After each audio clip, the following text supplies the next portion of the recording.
Hello, it's mid-November and it's been a very disappointing summer in 2024, but sometimes the seasons have a surprise, and this magnificent creature is the death's head hawkmoth. And you can see the thorax has the faint markings of a human skull. And this creature pupated, the caterpillar pupated in late August, early September, and the pupa has lasted for 2.5 months, and it hatched last night on the 14th of November. And it's a female. The wingspan is about 5 inches, which is a monster. It's very rare in Ireland. This rarely appears here, so we're really lucky to have it here. And I'm going to disturb it. It's a night flying moth. It's nocturnal, and it has a squeaking sound when it's disturbed, so I'm going to see if the camera would pick that up. This actually is rarely seen except in light traps and beehives. It actually feeds on honey, and it has a really strong grip as well, so I'm going to try and disturb it now. It's going to flash its... you can hear it squeaking. It doesn't like being disturbed.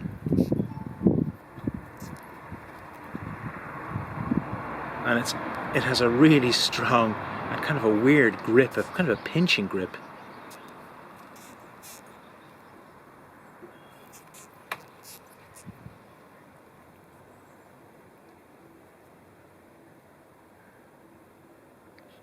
It's resident in southern Europe and throughout Africa. It's really a tropical species, and it feeds in Ireland mostly on potato plants. You can see it's vibrating its wings a bit now. It's not really warm enough to fly. And they rarely survive the winter here. So although it pupated here, the pupa usually die in our cold autumns, but I had it indoors, and that's why it has survived. You can get a sense of the scale when you see it in my hand. It's really, really big, and it's actually quite heavy. I can feel the weight of it. And its scientific name is Acherontia atropos. Acheron is a river in northwest Greece, and it's the river believed to ferry the souls of the dead to the underworld, to Hades.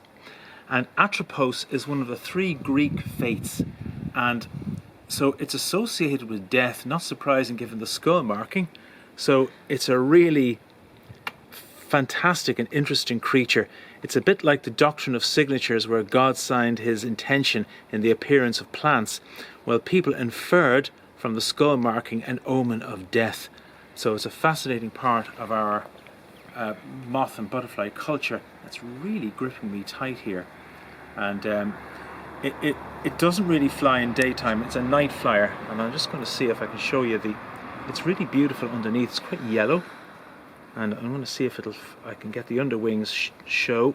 I'm going to put this log down, and if you get a glance at the underwings, they're really quite yellow. Hold on. Now, see, the antennae are quite short. There you go. Ooh, quick.